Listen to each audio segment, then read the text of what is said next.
नमस्कार दोस्तों, आइए सुनते हैं भीष्म साहनी के द्वारा लिखी कहानी दो गौरैया।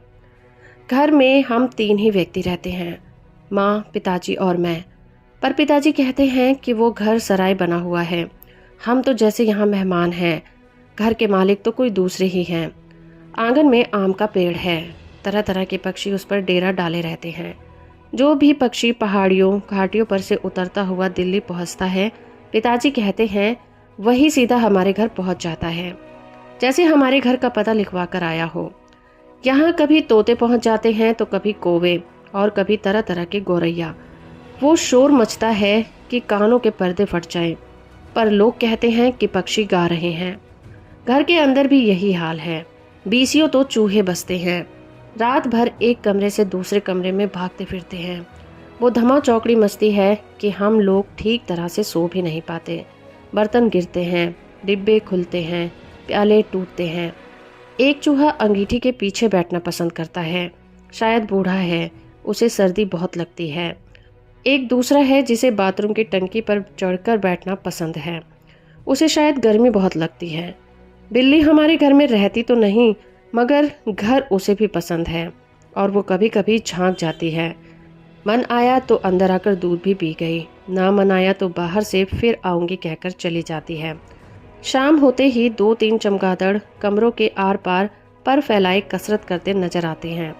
घर में कबूतर भी हैं। दिन भर गुटर गूं का संगीत सुनाई देता है। इतने पर भी बस नहीं, घर में छिपकलियां भी हैं और बर्रे भी हैं और चींटियों की तो जैसी फौज की छावनी डाले हुए हैं। अब एक दिन दो गौरैया सीधी अंदर घुस आई और बिना पूछे उड़ उड़कर मकान देखने लगी। पिताजी कहने लगे कि मकान का निरीक्षण कर रही हैं कि उनके योग्य है कि नहीं। कभी वो किसी रोशनदार पर जा बैठती तो कभी खिड़की पर। फिर जैसे आई थी वैसे ही उड़ भी गई।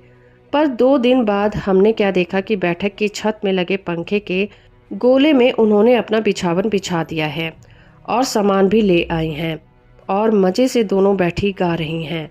जाहिर है उन्हें घर पसंद आ गया था।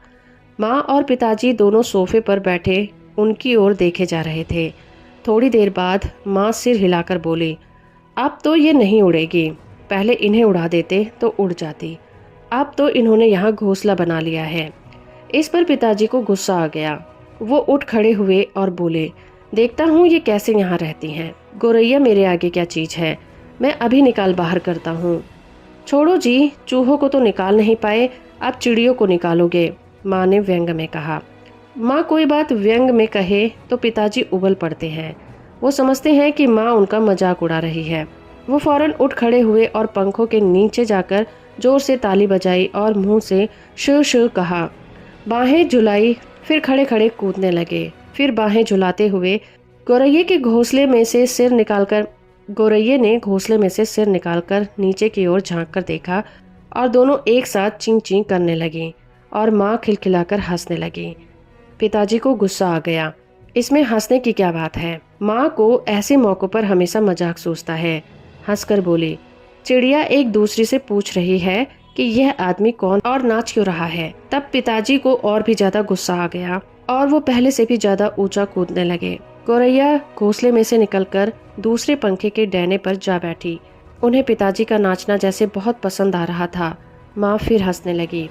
ये निकलेगी नहीं जी, अब इन्होंने अंडे दे दिए होंगे। निकलेंगी कैसे नहीं, पिताजी बोले और बाहर से लाठी उठा लाए। इसी बीच गौरैया फिर घोंसले में जा बैठी। उन्होंने लाठी ऊंची उठाकर पंखे के गोले को ठकोरा। ची ची करती गौरैया उठकर पर्दे के डंडे पर जा बैठी। इतनी तकलीफ करने की क्या जरूरत थी, पंखा चला देते तो ये उड़ जाती, माँ ने हंसकर कहा। पिताजी लाठी उठाए पर्दे के डंडे की ओर लपके। एक गौरैया उड़कर किचन के दरवाजे पर जा बैठी, दूसरी सीढ़ियों वाले दरवाजे पर। माँ फिर हंस दी। तुम तो बड़ी समझदार हो जी, सभी दरवाजे खुले हैं और तुम गौरैयों को बाहर निकाल रहे हो। एक दरवाजा खुला छोड़ो। सभी दरवाजे खुले हैं और तुम गौरैया को बाहर निकाल रहे हो। एक दरवाजा छोड़ो, बाकी दरवाजे बंद कर दो, तभी ये निकलेगी। तब पिताजी ने मुझे झिड़क कर कहा, तू खड़ा क्या देख रहा है, जा दोनों दरवाजे बंद कर दे। मैंने भागकर दोनों दरवाजे बंद कर दिए, केवल किचन वाला दरवाजा ही खुला रहा। पिताजी ने लाठी उठाई और गौरैया पर हमला बोल दिया। एक बार तो झूलती लाठी माँ के सिर पर लगते लगते बची। ची ची करती चिड़िया कभी एक जगह तो कभी दूसरी जगह जा बैठती। आखिर दोनों किचन की ओर खुलने हुए दरवाजे में से बाहर निकल गईं। माँ तालियां बजाने लगी। पिताजी ने लाठी दीवार के साथ टिकाकर रख दी और छाती फैलाई कुर्सी पर आ बैठे। आज दरवाजे बंद करके रखो, उन्होंने हुक्म दिया। एक दिन अंदर नहीं घुस पाएंगी तो छोड़ देंगी। तभी पंखे के ऊपर से ची ची की आवाज़ सुनाई पड़ी और माँ खिलखिलाकर हंस दी। मैंने सिर उठाकर ऊपर की ओर देखा। दोनों गौरैया फिर से अपने घोंसले में मौजूद थी। दरवाजे के नीचे से आ गई थी। माँ बोली, मैंने दरवाजे के नीचे देखा। सचमुच दरवाजे के नीचे थोड़ी थोड़ी जगह खाली थी। पिताजी को फिर गुस्सा आ गया। माँ मदद तो करती नहीं थी, बैठी हंसी जा रही थी। अब तो पिताजी गौरैया पर पिल पड़े।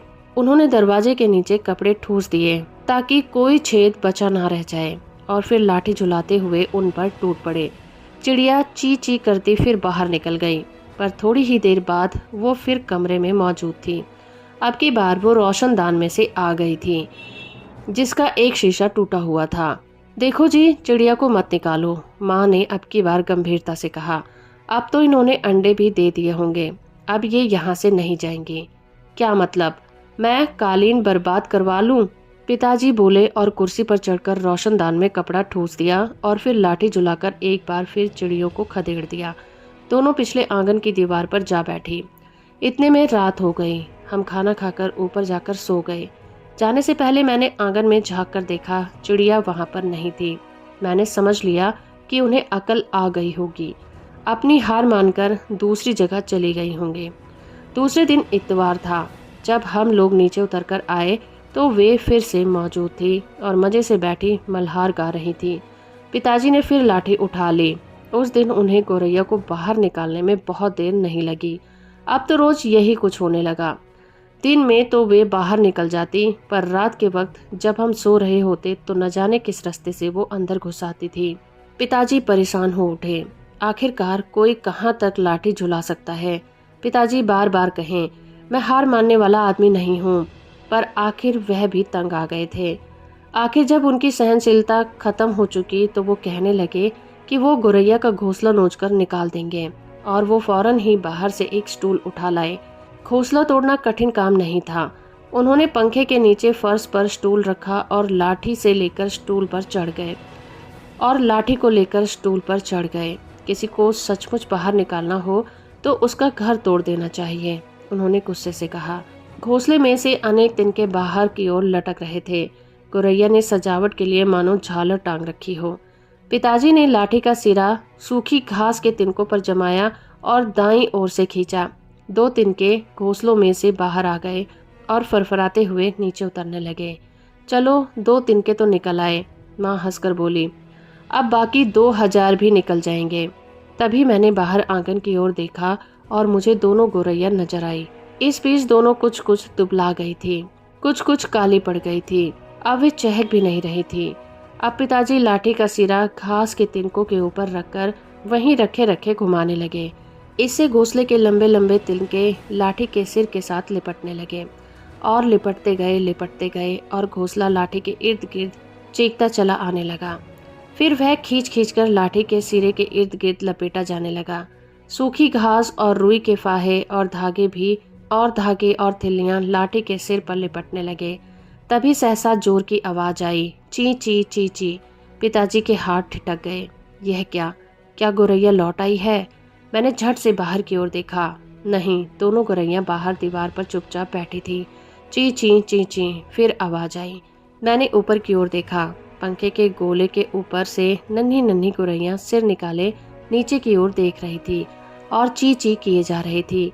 अभी भी पिताजी के हाथ में लाठी थी और उस पर लिपटा घोंसले का बहुत सा हिस्सा था। नन्ही नन्ही 2 गौरैया वे अभी भी झांके जा रही थी और ची ची करके मानो अपना परिचय दे रही थी। हम आ गई हैं। हमारे माँ बाप कहाँ हैं? मैं अवाक उनकी ओर देखता रहा। फिर मैंने देखा पिताजी स्टूल पर से नीचे उतर गए हैं और घोंसले के तिनकों से लाठी निकालकर उन्होंने लाठी को एक ओर रख दिया है और चुपचाप कुर्सी पर आकर बैठ गए हैं। इस बीच माँ कुर्सी पर से उठी और सभी दरवाजे खोल दिए। नन्ही चिड़िया अभी भी हाँफ हाँफ कर चिल्लाई जा रही थी और अपने माँ बाप को बुला रही थी। उनके माँ बाप झट से उड़कर अंदर आ गए और ची ची करते उनसे जा मिले और उनके नन्ही नन्ही चोचों में चुग्गा डालने लगे। माँ, पिताजी और मैं उनकी ओर देखते रह गए। कमरे में फिर से शोर होने लगा था, पर अब की बार पिताजी उनकी ओर देखकर केवल मुस्कुराते रहे। तो दोस्तों, अभी आप सुन रहे थे भीष्म साहनी के द्वारा लिखी कहानी दो गौरैया।